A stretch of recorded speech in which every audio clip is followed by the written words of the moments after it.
Assalamualaikum warahmatullahi wabarakatuh. Salam sejahtera untuk kita semua. Tabi pun.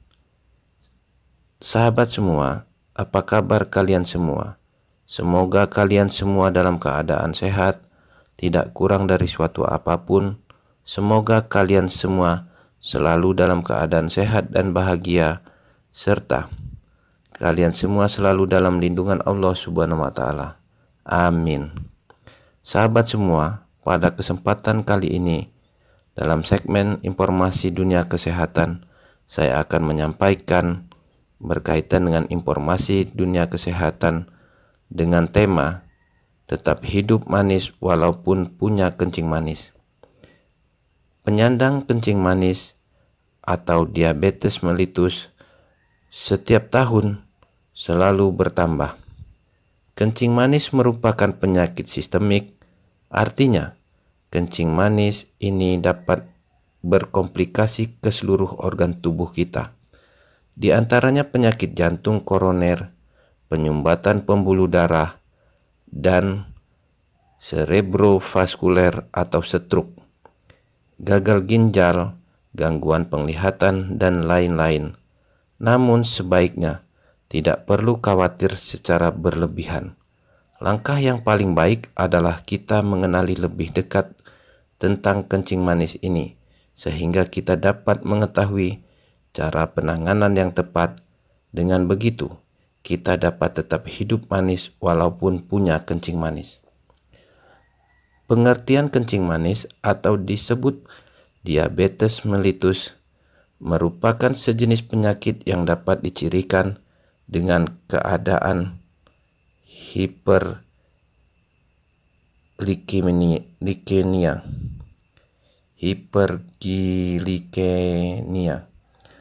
atau tingginya kandungan glukosa dalam darah. Kencing manis memang tidak dapat sembuh, tapi kita dapat berusaha mengontrol kadar gula darah untuk mendapatkan kualitas hidup yang lebih baik. Ada dua tipe kencing manis, yaitu 1. Kencing manis tipe 1 merupakan kencing manis yang bergantung pada obat atau insulin. Sering terjadi pada seorang berusia kurang dari 30 tahun. 2. Kencing manis tipe 2 adalah kencing manis yang tidak selalu diobati dengan insulin, dapat menggunakan terapi obat oral atau diminum. Adapun gejala, ingat 3P sebagai gejala utama kencing manis. P yang pertama adalah polifagi, yaitu banyak makan. Penyandang kencing manis biasanya merasa selalu lapar, yang pada akhirnya mereka makan secara berlebihan. Namun, makanan tersebut tidak dapat masuk ke dalam sel tubuh dan menumpuk di dalam darah. Hal ini tentu saja dapat meningkatkan kadar gula dalam darah atau bisa disebut hiperglikemia pada penderita DM akan merasa lemas dan kurang energi karena sel kekurangan zat gula. Kondisi ini dinamakan lapar sel. P yang kedua adalah polidipsi. Polidipsi selain banyak makan, penderita juga banyak minum. Hal ini disebabkan karena konsumsi gula tidak dapat masuk ke dalam sel. Selanjutnya, P yang ketiga adalah poliuri. Poliuri merupakan gejala sering berkemih atau terutama di malam hari, disebabkan karena kadar gula darah tinggi. Kemudian gejala lainnya adalah orang-orang yang menderita kencing manis biasanya adalah pertama, penglihatannya kabur, kemudian yang kedua, gatal di kemaluan, yang ketiga, cepat lelah atau kurang bertenaga dan mengantuk, kemudian yang keempat adalah luka sulit sembuh atau sulit disembuhkan, kemudian kaki sering kesemutan. Kemudian yang keenam adalah penurunan fungsi seksualitas. Ketujuh, berat badan bayi lebih besar. Kedelapan, penurunan berat badan. Faktor risiko yang tidak dapat diubah meliputi ras, etnik, riwayat keluarga dengan kencing manis, kemudian riwayat melahirkan bayi dengan berat badan 4 kg.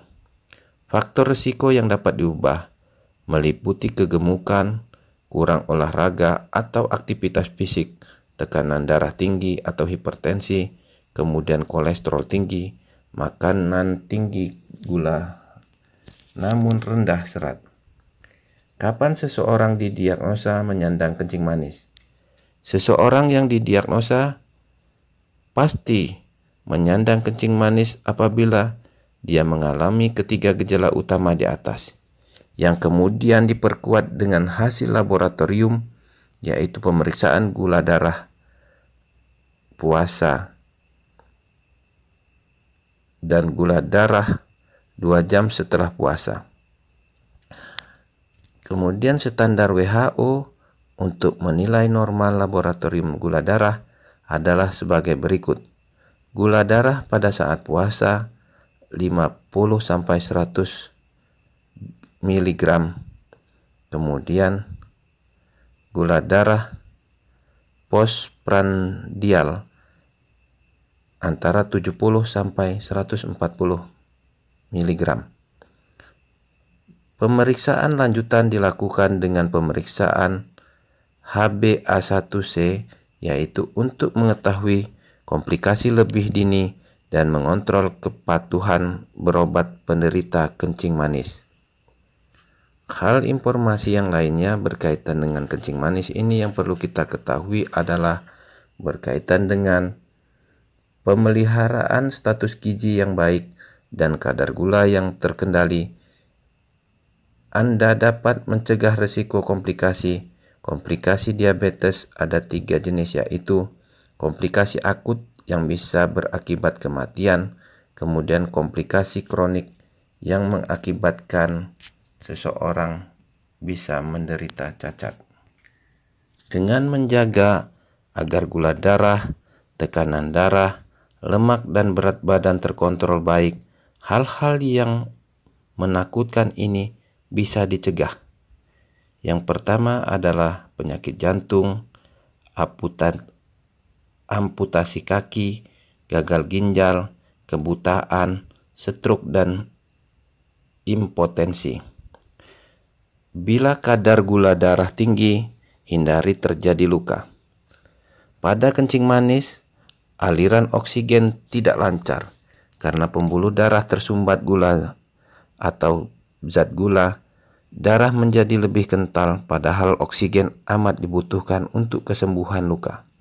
Bila terjadi luka pada penyandang kencing manis, oksigen akan sulit menjangkau daerah luka, menyebabkan luka sulit kering, dan bila kadar gula darah tinggi, bakteri akan lebih senang berada dalam luka tersebut.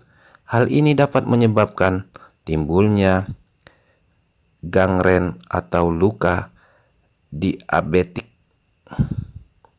Luka gangren apabila dirawat dengan cara tidak steril dapat berakibat fatal, seperti membusuknya luka dan menyebabkan mati jaringan di sekitar luka. Ini alasan utama penyandang DM ada yang mengalami amputasi, yaitu dengan tujuan menghambat luka semakin membesar dan membunuh jaringan sekitarnya. Jangan lupa waspadai terjadinya hipoglikemia. Hipoglikemia adalah rendahnya kadar gula yang masuk ke dalam sel sehingga menyebabkan sel tubuh kekurangan asupan gula. Kondisi ini dikenal juga dengan istilah lapar sel. Terjadi karena zat gula tidak dapat masuk ke dalam sel tubuh. Gejala yang timbul saat hipoglikemia diantaranya adalah yang pertama lemas, kemudian yang kedua terasa pusing, yang ketiga keluar keringat dingin terus menerus, Kemudian yang keempat, mata berkunang-kunang. Dan kemudian yang kelima adalah orang yang menderita tersebut pingsan. Yang harus dilakukan saat hipoglikemia menyerang. Berikan minum manis seperti teh manis dan lain-lain. Bila kondisi belum stabil, segera hubungi dokter, keluarga, atau rumah sakit terdekat. Ingat, hipoglikemia sangat berbahaya bila tidak segera ditangani. Mintalah pertolongan untuk segera dibawa ke dokter. Anjuran bagi diabetes atau penyandang DM tipe 2. Peningkatan pengetahuan tentang kencing manis. Peningkatan pemahaman akan penyakit DM tipe 2 dapat meningkatkan kewaspadaan terhadap bahaya penyakit tersebut, serta menurun kecemasan dan kekhawatiran yang berlebihan. Pemahaman yang lebih baik juga akan menunjang perubahan perilaku ke arah hidup sehat. Yang selanjutnya adalah dilakukan diet seimbang. Perencanaan makan akan membantu mengendalikan kadar glukosa darah. Perencanaan makan yang terbaik ialah nutrisi yang seimbang yang disesuaikan dengan individu masing-masing, mempertimbangkan jenis kelamin, usia, tinggi dan berat badan, aktivitas fisik, pekerjaan sehari-hari, kondisi penyakit, obat yang dikonsumsi, penyakit menyerta dan lain sebagainya. Pengaturan berat badan agar tetap pada kondisi berat badan ideal termasuk komponen penting yang dianjurkan untuk diabetes. Cara penghitungan berat badan ideal. Untuk menjaga kesehatan Anda, maka berat badan ideal sangat dianjurkan karena berat badan ideal akan berpengaruh terhadap status gizi penderita. Perhitungan berat badan ideal dapat dilakukan menggunakan rumus yang secara jelas sudah diatur di dalam hal sesuai dengan petunjuk dan arahan dokter yang merawat Anda. Pengaturan makan dapat menggunakan metode piring, yaitu penuhi sekitar 2-4 piring dengan sayuran non-tepung yang dapat menawarkan nutrisi sehat seperti vitamin dan serat yang dibutuhkan oleh tubuh. Sayuran tidak akan meningkatkan kadar gula darah yang di dalam tubuh Anda dan hanya membutuhkan sedikit insulin untuk mencerna sayuran. Contoh sayuran antara lain wortel, tomat, dan bayam. Kemudian isi 1/4 piring dengan makanan berprotein seperti telur, tempe, ayam, ikan, daging tanpa lemak. Makanan ini juga membatasi lonjakan gula darah dalam tubuh. Sisa 1/4 bagian terakhir pada piring harus diisi makanan yang mengandung karbohidrat kompleks seperti nasi, beras merah, brokoli, terong, ketela, dan gandum. Meskipun makanan ini dapat meningkatkan kadar gula darah, tetapi dengan porsi ini masih aman. Kemudian lakukan olahraga teratur. Manfaat olahraga dapat meningkatkan sensitivitas sel tubuh terhadap hormon insulin, sehingga sel tubuh mampu menyerap glukosa lebih banyak. Di samping itu, hati akan menghasilkan lebih sedikit glukosa. Hal ini tentu saja berdampak positif bagi terkendalinya kadar gula darah dalam tubuh Anda. Minum obat sesuai dengan anjuran dokter. Penderita diabetes harus minum obat, khususnya DM tipe 2 secara rutin dengan dosis dan aturan pakai sesuai dengan anjuran dokter. Kemudian selanjutnya, pantau glukosa darah secara rutin. Pemeriksaan glukosa darah yang dilakukan secara rutin dapat berguna untuk dokter dalam menyusun rencana terapi bagi diabetes, merancang keseimbangan gizi diabetes, dan mengetahui sedini mungkin resiko komplikasi yang terjadi bagi penyandang penyakit diabetes. Mulai sekarang, kendalikan kadar gula darah Anda untuk dapat mencapai tujuan pengobatan sesuai dengan harapan. Itulah sedikit informasi yang bisa saya sampaikan. Semoga informasi ini bisa bermanfaat untuk kita semua, bagi saudara-saudaraku yang sedang menderita penyakit diabetes.